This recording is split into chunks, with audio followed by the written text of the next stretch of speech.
السلام علیکم میرے عزیز و اقارب، میرے عزیزوں میں ہوں افتخار رفیع، اور میں آپ کو بتاؤں کہ ریس کورس لاہور کا ایک بہت پرانا پارک ہے جہاں جاگنگ ٹریک لاہور میں سب سے پہلے بنا تھا، اور میں وہاں عرصہ 22 سال سے واک کر رہا ہوں۔ میں آپ کو 15 سال پرانی تقریباً ایک بات سناتا ہوں۔ میں جب وہاں واک کیا کرتا تھا، سٹارٹ کی تھی، تو وہاں ایک کوئی 90 سال کے ایک سفید رنگ کے بوڑھے، ان کے سفید بال تھے اور کلین شیف تھے وہ، اور ایک اپنے وہ سوٹ پہن کے آتے تھے 2 پیس 3 پیس، اور اسی رنگ کی انہوں نے کیپ پہنی ہوتی تھی، اور ان کے ساتھ ایک بڑی خوبصورت ایک بڑھیا تھیں جو ان کی بیگم صاحبہ تھیں، اور وہ سٹک پکڑ کے واک کیا کرتے تھے بڑے آہستہ آہستہ، اور وہ جب بھی میرے پاس سے گزرتے یا کسی کے پاس سے گزرتے تو بڑی پاٹدار آواز میں کہتے تھے السلام علیکم، تو ہم سارے جواب دیا کرتے تھے وعلیکم السلام۔ تو میں ان کے بارے میں سوچا کرتا تھا یہ بزرگوار کون ہے اور مجھے سلام کیوں کرتے ہیں۔ میرے اندر یہ ایک سوال پیدا ہو گیا، تجسس پیدا ہو گیا۔ دوستو ایک دن میں واک کر کے آگے اسٹڈی میں بیٹھا، تو وہ دونوں میاں بیوی اسٹڈی میں بیٹھے ہوئے تھے اور انگریزی اخبار پڑھ رہے تھے، ریس کورس پارک کی اسٹڈی جو تھی۔ میں ان کے وہاں جا کے بیٹھا تو انہوں نے مجھے دیکھتے ہی اتفاق سے کہا السلام علیکم۔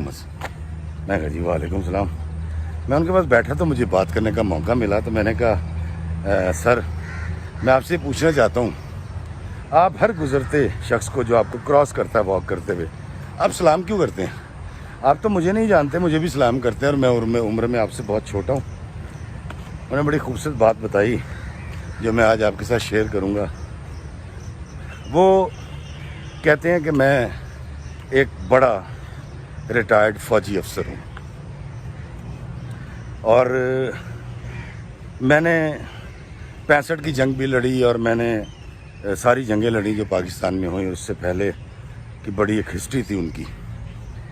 اور وہ کہتے ہیں کہ جی میری بڑی عزت تھی اور بڑا احترام تھا، اور آج بھی ہے، لیکن میرے اندر ایک بری عادت یہ تھی کہ میں ابیوز کیا کرتا تھا، مجھے گالی دینے کی عادت تھی۔ تو کہتے ہیں کہ میں نے 70s کے آخر میں جب ڈرائیور کی عموماً تنخواہ جو ہے وہ 700-800 روپے مہینہ ہوتی تھی، کہتے ہیں میں نے ایک ڈرائیور رکھا جس کا نام صابر تھا، وہ ایک گاؤں سے آیا تھا، ایک نوجوان اور بڑا ماہر ڈرائیور تھا۔ تو میں نے اس کو نوکری پہ رکھا اور میں نے اس کی تنخواہ رکھی 1600 روپے مہینہ۔ اچھا، صرف 1600 روپے مہینہ تنخواہ نہیں تھی، بلکہ صابر کو اور اس کی بیوی بچوں کو انیکسی میں انہوں نے رہنے کے لیے جگہ بھی دے دی، اور 2 ٹائم کا کھانا بھی کوٹھی سے ہی جاتا تھا ان کی۔ تو وہ کہتے ہیں کہ جی میں نے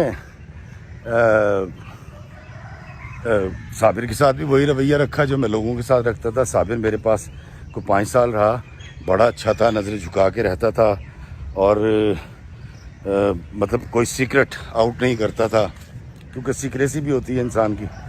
لیکن میں کچھ عرصے سے دیکھ رہا تھا اس کی کچھ نظریں بدلی ہوئی تھیں۔ تو ایک دن ایک بڑا سرکاری تقریب تھی جہاں سے میں بڑی تعریفیں بٹور کے جب گھر واپس لوٹا ہوں، رات کا وقت تھا، دیر ہو چکی تھی، تو اس نے گاڑی جب ریورس کی تو وہ گملے سے ٹکرا گئی اور گملہ ٹوٹ گیا۔ کہتے مجھے بڑا شدید غصہ چڑھا، اور میں نے اس کو غصے کے عالم میں بہت برا بھلا کہا، اور میں نے جو میرا انداز تھا میں نے اس کو ابیوز کیا۔ کہتے صابر نے 2 بار مجھے کہا صاحب جی گالی نہ دیں، خدا دا واسطہ گال نہ کڈو، لیکن میرا غصہ تیش عروج پہ تھا۔ میرا یہ جوانی کا بھی پیک ٹائم تھا، اور میرا یہ کریئر کا بھی پیک ٹائم تھا۔ تو کہتے جی میں نے اس کو برا بھلا کہا، اور اس نے میرے آگے چابی کی۔ انہوں نے کہا صاحب جی آپ دوسرے ڈرائیور کا بندوبست کر لیں، اور میں آپ کے ساتھ کام نہیں کر سکتا۔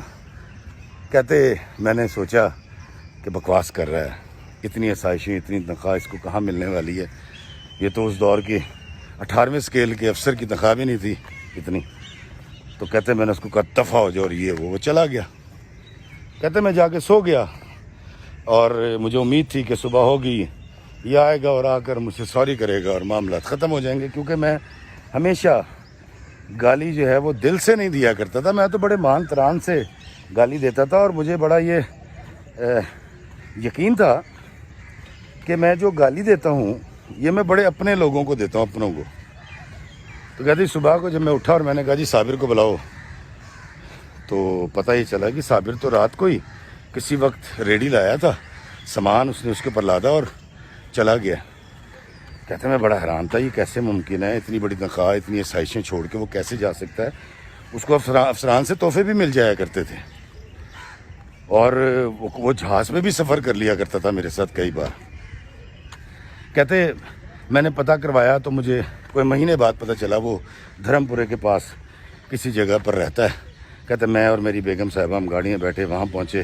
صابر کی بیوی نے اتفاق سے استقبال کیا. تھوڑی دیر بعد صابر بھی آ گیا اور بڑا خوش ہوا اور اس نے ہمیں چارپائی پہ بٹھایا, چائے پلائی. تو میں نے اس سے کہا کہ تو نوکری کیوں چھوڑ کے آ گیا؟ اس نے کہا صاحب جی وہ بس جانے دیں. اس نے کہا نہیں مجھے بتاؤ تم نے نوکری کیوں چھوڑی ہے؟ انہوں نے کہا جی آپ گالی دیتے ہیں جو مجھ سے برداشت نہیں ہوتی. اس نے کہا بے وقوف تو نہیں ہو تم جانتے ہو کہ میں گالی کس کو دیتا ہوں؟ میں ہمیشہ گالی اس کو دیتا ہوں یا برا بلا اس کو کہتا ہوں جس کو میں اپنا سمجھتا ہوں. تو صابر نے کہا کہ بہو جی اگر آپ اپنوں کو گالیاں دیتے ہیں تو پھر آپ مجھے غیر سمجھیں. مجھے گالی اچھی نہیں لگتی. میرے پاس کچھ نہیں ہے لیکن میرے پاس میری عزت نفس ہے جو میں کسی کے ہاتھوں پامال نہیں کروا سکتا. کہتے میں بڑا حیران ہوا. میں نے کہا یہ پاگل آدمی ہے, اس کا دماغ سیدھا ہو جائے گا جب یہ بھوکا مرے گا. تو میں نے اس سے پوچھا نوکری کیا کرے؟ اس نے کہا بہو جی کوئی نوکری نہیں ملی ابھی تک, تو ابھی دیکھتے ہیں اللہ جس طرف لے جائے گا وہاں چلے جائیں گے. تو کہتے میں نے اس سے کہا کہ اچھا تم ایک کام کرو, تم واپس آؤ نوکری پہ, یہ سامان سارا باندھ کے کھا آؤ اور میں تمہاری تنخواہ 2000 روپے مہینہ کر دیتا ہوں. اس نے کہا نہیں بہو جی میں 2000 روپے نہیں چاہیے. آپ مجھ سے یہ وعدہ کر لیں کہ آپ مجھے گالی نہیں دیں گے, ڈانٹیں گے نہیں, تو آپ مجھے نا 800 روپے مہینہ میری تنخواہ کر دیں لیکن مجھے میری عزت لوٹا دیں جو مجھے میرے اللہ نے اور سوسائٹی نے دے رکھی ہے. وہ صاحب کہتے ہیں جی کہ میں نے کہا تم بے وقوف آدمی ہو اور بھوک تمہاری اکڑ نکال دے گی, تمہارا دماغ صحیح ہو جائے گا اور تم آؤ گے. یہ کہہ کر کہتے میں وہاں سے واپس آ گیا.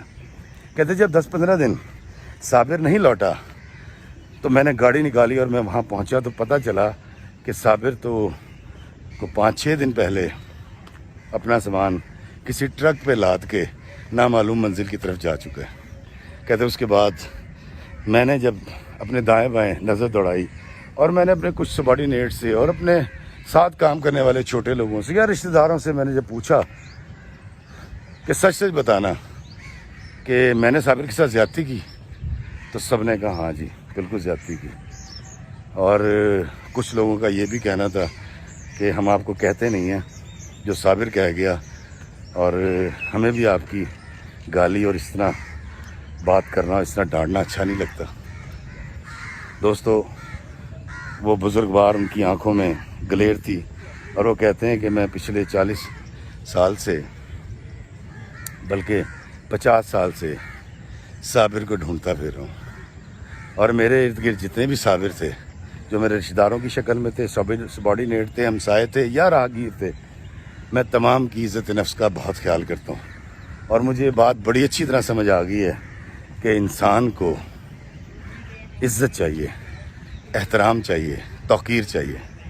تو بیٹا اس لیے میں جب بھی تمہارے پاس سے گزرتا ہوں تو میں تمہیں سلام کر کے جاتا ہوں, اور اگر تمہیں کہیں صابر ملے تو تم اس سے کہنا کہ جو میں اس وقت نہیں کہہ سکا اب کہتا ہوں, میں تم سے معافی کا خواستگار ہوں.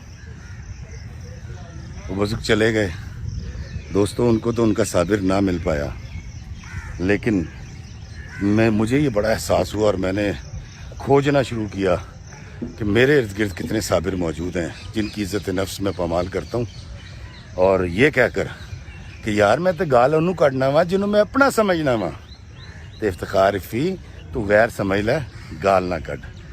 تو اللہ تعالیٰ مجھے اپنے گرد گرد کے صابروں کی عزت, توقیر اور تکریم کرنے کی توفیق عطا فرمائے, کیونکہ آقا دو جہاں سرکار مدینہ کا فرمان ہے کہ انسان کا دل دکھانا سب سے بڑا گناہ ہے. اللہ ہمیں آسانیاں عطا فرمائے اور آسانیاں تقسیم کرنے کا شرف عطا فرمائے. آمین. السلام علیکم ورحمۃ اللہ وبرکاتہ.